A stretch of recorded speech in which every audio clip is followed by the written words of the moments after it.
ओम गुरु सत्ताय नमः। गायत्री महाविज्ञान तृतीय भाग। लेखक परम पूज्य गुरुदेव वेदमूर्ति तपोनिष्ठ पंडित श्री राम शर्मा आचार्य।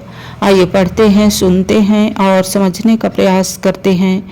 गायत्री मंत्र के साथ स्वाध्याय शुरू करते हैं। ओम भूर्भुवः स्वः तत्सवितुर्वरेण्यं भर्गो देवस्य धीमहि धियो यो नः प्रचोदयात्। आत्मचिंतन की साधना। रात को सब कार्यों से निवृत्त होकर जब सोने का समय हो तो सीधे चित लेट जाइए। पैर सीधे फैला दीजिए, हाथों को मोड़कर पेट पर रख लीजिए। सिर सीधा रहे। पास में दीपक जल रहा हो तो बुझा दीजिए या बंद कर दीजिए। नेत्रों को अध खुला रखिए। अनुभव कीजिए कि आपका आज का एक दिन एक जीवन था। अब जबकि एक दिन समाप्त हो रहा है तो एक जीवन की इतिश्री हो रही है। निद्रा एक मृत्यु है। अब इस घड़ी में एक दैनिक जीवन को समाप्त करके मृत्यु की गोद में जा रहा हूँ। आज के जीवन की आध्यात्मिक दृष्टि से समालोचना कीजिए। प्रातः काल से लेकर सोते समय तक कार्यों पर दृष्टिपात कीजिए। मुझ आत्मा के लिए वह कार्य उचित था या अनुचित।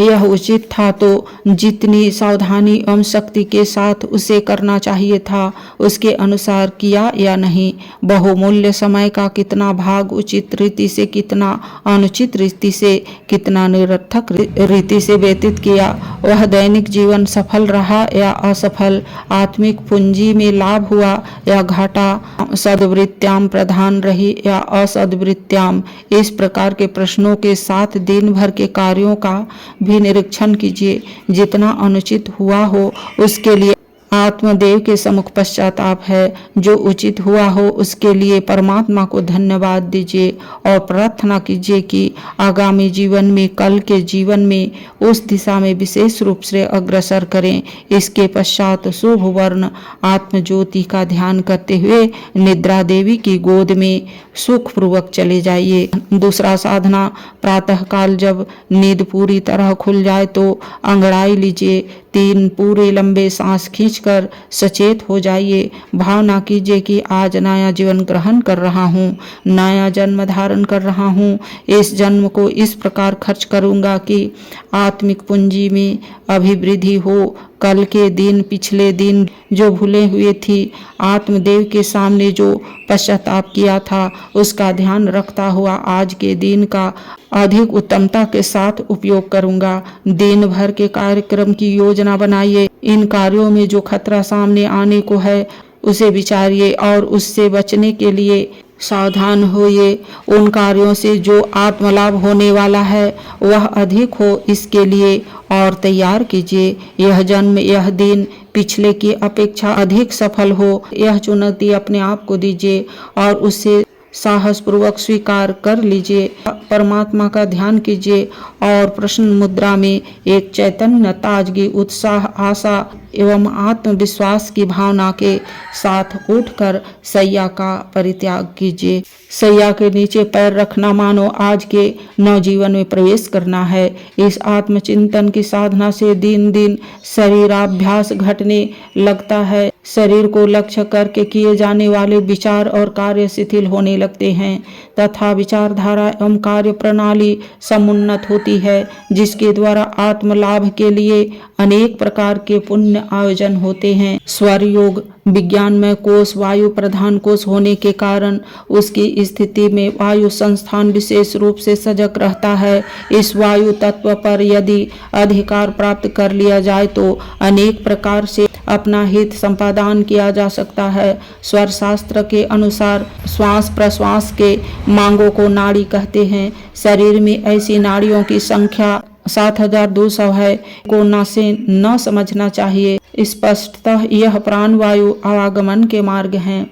नाभि में इसी प्रकार की एक नाड़ी कुंडलिनी के आकार में है, जिसमें से पहला ईड़ा, दूसरा पिंगला, तीसरा सुषुम्ना, चौथा गंधारी, 5वां हस्त जिह्वा, 6ठा पूषा, 7वां यशस्विनी, 8वां अलम्बुसा, 9वां कुहुः तथा 10वां संखिनी नामक 10 नाड़ियां निकली है और यह शरीर के विभिन्न भागों की ओर चली जाती है। इनमें से पहली 3 प्रधान है। ईड़ा को चंद्र कहते हैं जो बाएं नथुने में है।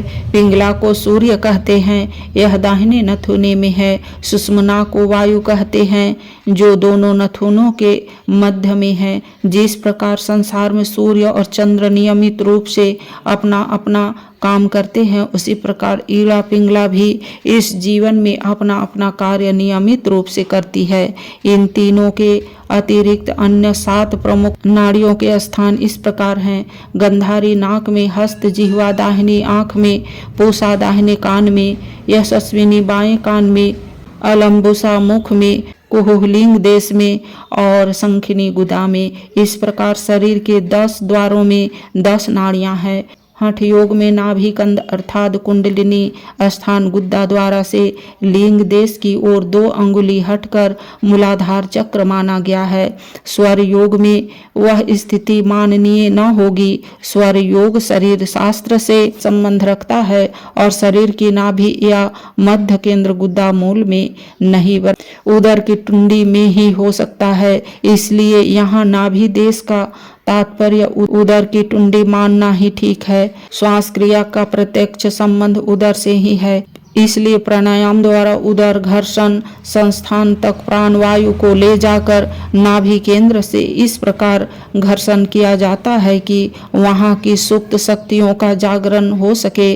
चंद्र और सूर्य की अदृश्य रश्मियों का प्रभाव स्वरों पर पड़ता है। सब जानते हैं कि चंद्रमा का गुण शीतल और सूर्य का उष्ण है। शीतलता से स्थिरता, गंभीरता, विवेक प्रभृति गुण उत्पन्न होते हैं और उष्णता से तेज, शौर्य, चंचलता, उत्साह, क्रियाशीलता, बल आदि गुणों का आविर्भाव होता है। मनुष्य को सांसारिक जीवन में शांतिपूर्ण और अशांतिपूर्ण दोनों ही तरह से काम पड़ते हैं।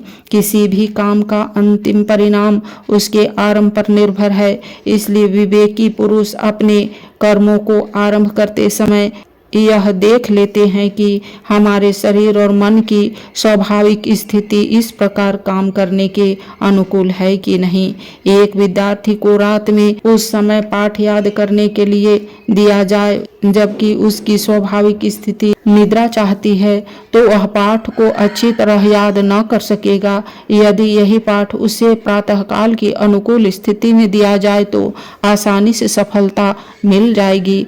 ध्यान, भजन, पूजन, मनन, चिंतन के लिए एकांत की आवश्यकता है, किंतु उत्साह भरने और युद्ध के लिए कोलाहल पूर्ण वातावरण की, आवाजों की, घोर ध्वनि की आवश्यकता होती है। ऐसी उचित स्थितियों में की कार्य अवश्य ही फलीभूत होते हैं। इस दृष्टिकोण के आधार पर स्वर योगियों ने आदेश किया है कि विवेकपूर्ण और अस्थायी कार्य चंद्र स्वर में किए जाने चाहिए, जैसे विवाह, दान, मंदिर, कुआं, तालाब बनाना, नवीन वस्त्र धारण करना, घर बनाना, आभूषण बनवाना, शांति के काम, पुष्टि के काम, सफा खाना, औषधि देना, रसायन बनाना, मैत्री, व्यापार, बीज बोना, दूर की यात्रा, विद्यारंभ, धर्म, यज्ञ, दीक्षा, मंत्र, विद्याभ्यास, क्रिया आदि।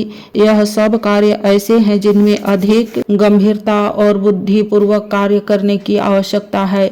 इसलिए इनका आरंभ भी ऐसे ही समय में होना चाहिए जब शरीर के सूक्ष्म कोश चंद्रमा की शीतलता को ग्रहण कर रहे हो।